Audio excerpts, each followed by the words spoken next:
Um, some of them are going to sound like, well, you've heard it before, but it's worth re-emphasizing. I think the first is you need to work, depending upon how well you want to do, and particularly if you're starting a company, you need to work super hard. So what does super hard mean? Well, when my brother and I were starting our first company, instead of getting an apartment, we just rented a small office and we slept on the couch. And we showered at the YMCA, and we're so hard up we had just one computer. So the website was up during the day, and I was coding at night, 7 days a week, all the time. And I sort of briefly had a girlfriend in that period, and in order to be with me, she had to sleep in the office. So work hard, like I mean, every waking hour. That's the thing I would say particularly if you're starting a company. And I mean, if you do simple math, you say like, okay, if somebody else is working 50 hours and you're working 100, you'll get twice as much done in the course of a year as the other company.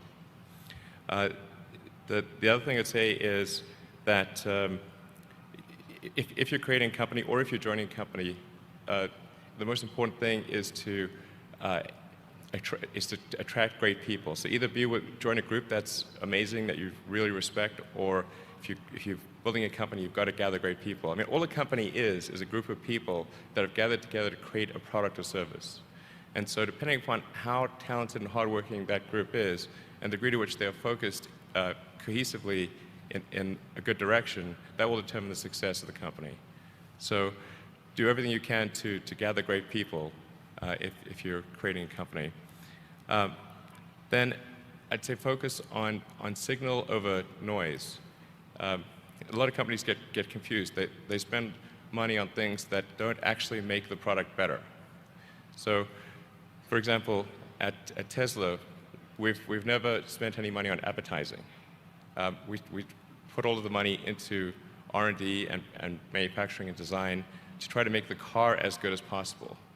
And I think that's the way to go. So for any given company, just can keep thinking about, are these efforts that people are expending, are they resulting in a better product or service? And if they're not, stop those efforts. And then the final thing is to sort of don't just follow the trend.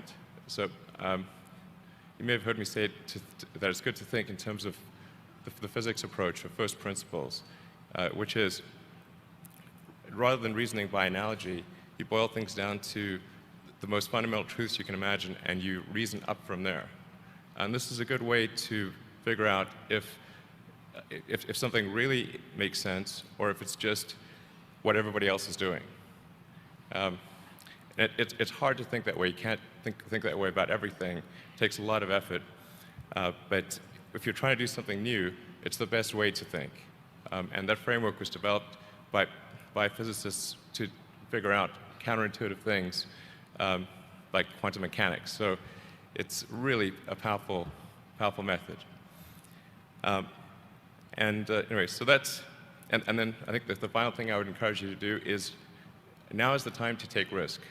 You don't have, you don't have kids. Your obligation. Well, sorry. Probably don't have kids.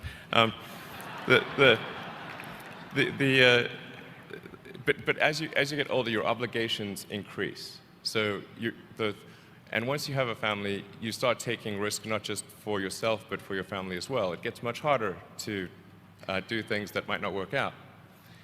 So now is the time to do that before you have those obligations. So I would encourage you to take risks now. Do something bold. You won't regret it. Thank you.